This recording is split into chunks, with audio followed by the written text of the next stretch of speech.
that's me there, and that's my light that sits by my bedside, and it is a 1970s retro lamp, and I read my books, and it has these contents of energy and my experience with it. And then these are the objects from the installation. The sauna, which is like the classic Finnish artifact, which has a lot of history and heritage, and but it also has a lot of embedded energy content in it. There's a globe, and these are all donated by the, not donated, they contributed these objects to the installation. And this is a globe by a participant of the installation, and when they submitted their story, they said that we love to travel, but when this energy crisis or peak oil happens, and what would happen to our dreams of traveling the world?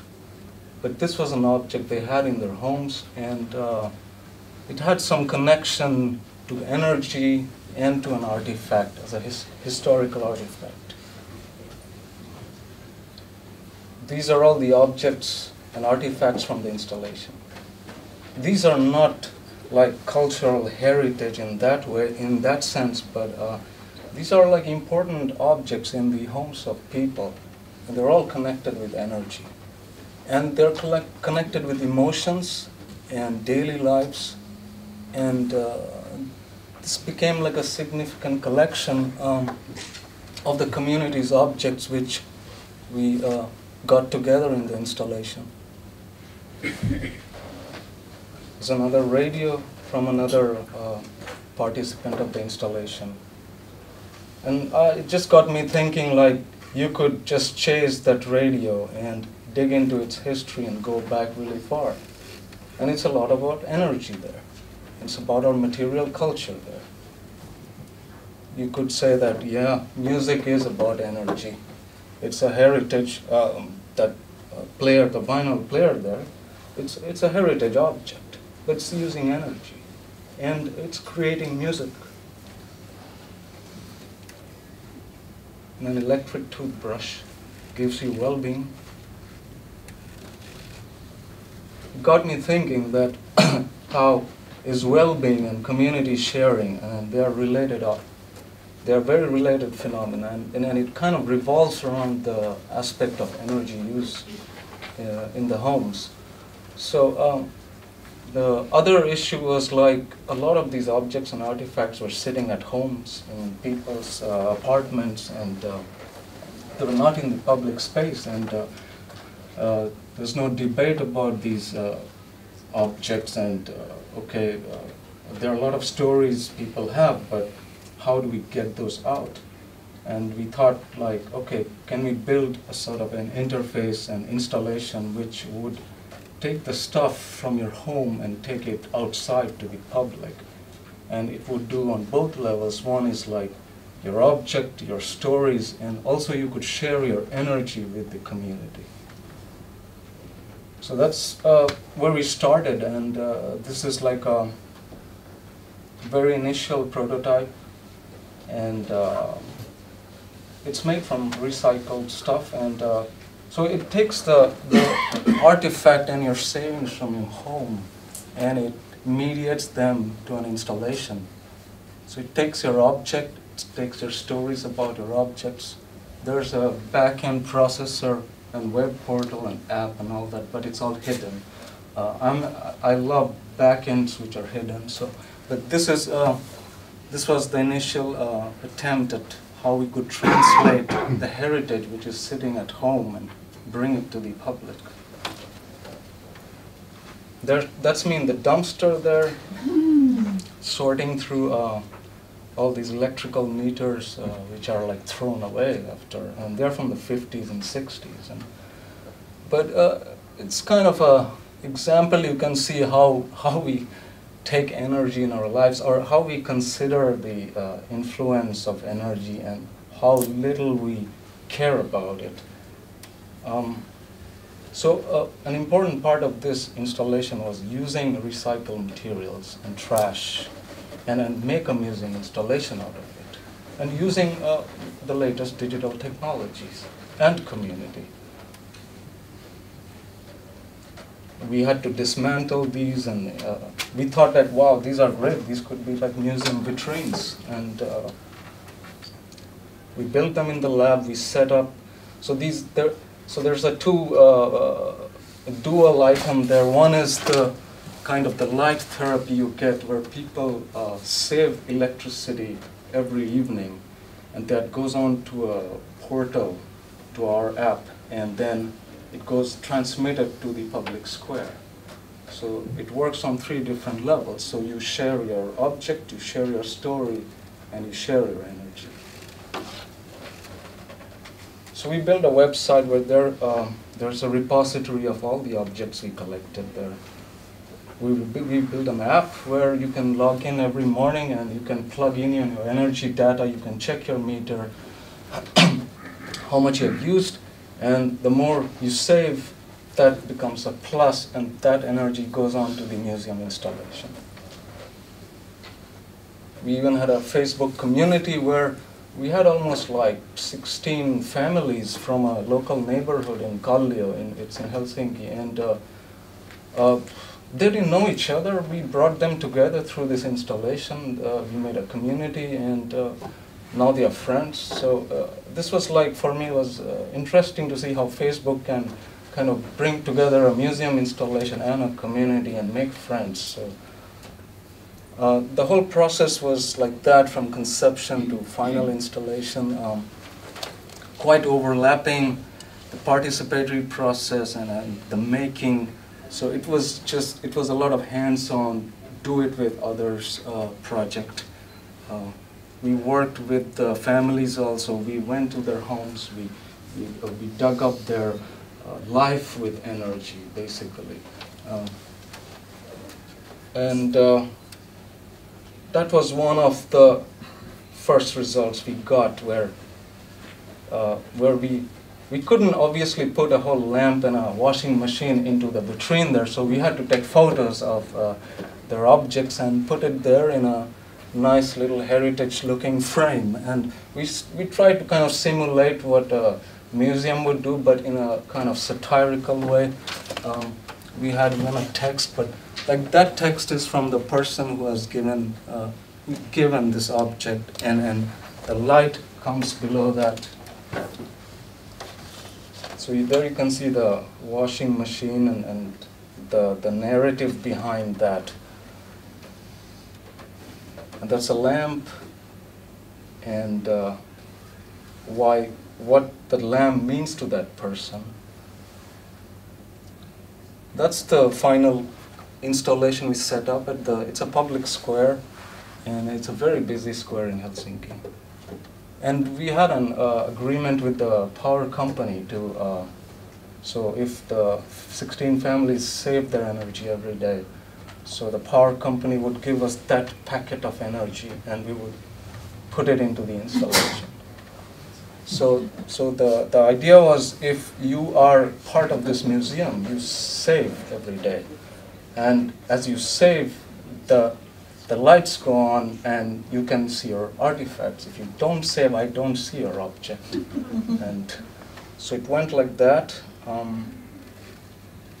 So we had like every day a discussion in the evening where we invited the local community and the 16 families. And so every evening between 5 to 7 we discussed about museums, we discussed about energy, we had coffee on the site. So we had this kind of very, how do you say, a public participatory community. It's a unique thing to me, because even for me it's the first time I experienced this kind of a project, where even like the people who were walking past, they stopped by and discussed about these objects and the stories behind it. There were children, like in the daytime, there were kids coming by and they checked out the installation. They saw the different artifacts, they read the stories, they realized how much precious is energy, we need to save it. And it was a great, the teachers every day brought the students and they got to learn about energy. some more photos from the... It's a bit low tech. It's not like super interactive digital media thing, but inside that box there's an Arduino chip, there's a computer, there's stuff running behind, but it's not visible. But we asked these questions like from the families, like how did it feel like, and most of them realized they changed their behaviors, daily patterns of how they switched on, switched off, which room they were in, and what objects they bought, what appliances, what fridge they had, and did that fridge have a good power saver, what grade, A grade, B grade, C grade. So, but it was interesting to see like the participants realized a lot of things through this installation. So it also came to, I'm totally missing one thing here, which is the light therapy aspect here, which is another big part of this.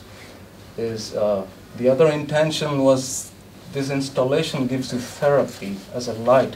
It's not as a physiologically, I haven't proven that really it helps you, but it works as the dark, how do you say, the bright therapy lamp. So the 16 families in a way are giving their energy as a bright light for people in the square.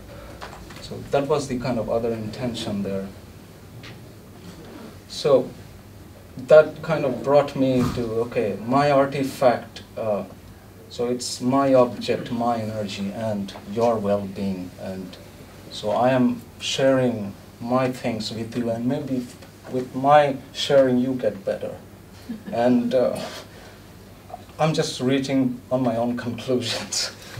but this is where I came to, is like, okay, I thought about the museum, okay. Is the museum really then a fuel cell sitting on a lot of energy, sitting on like, is the museum a power plant? And there's a lot of heritage and artifact, and they're all embedded with energy. They all are, they're all material culture objects, and a lot of energy went into making these artifacts. And that is also data. If you really dig deeper further, I was just thinking, yeah, okay, so if museum is a fuel cell, then a lot of it is not being used, and a lot of it is just sitting in the cellars. And I looked back at our project and said, okay, is there something missing then? Should the museum be starting to use more, focus more on well-being of community, of people? And what are the different types of like participation? Okay, we use digital technology, sure, but we need to strategize. It just not blindly use technology, but we could use a lot of community support, sourcing, and I think in the long run, this all leads to a sustainability, a posterity for our young kids and the younger generation. So I also came up with some points of which resulted from the installation. Is, yeah, how could a museum connect its fuel with the community, its data, its energy? And this is just a very basic hypothesis I reached at, and so there are 4 steps. You have to find yourself first, who you are, what museum you are, and who is your community, who are your people, and who am I? You need to work with community, you need to make yourself open, and you need to learn and innovate from the community. Finding your identity includes like, okay, what are your assets, what are your target communities, what is your real infrastructure, how much of the infrastructure can you source, is there a niche for social engagement, where could you? These are all like stuff I have distillated from my experience with the installation. Working with community, can you build theme days? Can you work with the contemporary issues of the community? What's going on the street? And how is your collections relevant to what's going on in the street with the graffiti out there? That's important. And could we focus then and bring these artifacts from our collections which are related to contemporary themes and are to the community well-being, instead of more thinking of different topics and thematics and trying to wonder what to do. But the community is a great place where you can find all the thematic stuff for your collections and exhibitions. And the step 3, which it works really well for small museums, is being open totally and using open source software, open platforms, and open the access totally to your collections. Because in our installation, that was how it was. It was all, everything was open there, and we sourced the community. The last step was about learning from the community and being their forum. You should let community digitize their collections, curate the collections. If you need to really connect with them, they need to be present in the activities of the museum, the workings of the museum. So yes, can a museum be a cultural gas station? Can it be a power plant for ideas? It's sitting on a lot of energy. Can the museum and community get together and create well-being? This is a question I'll be chasing for the next few years. Thank you very much.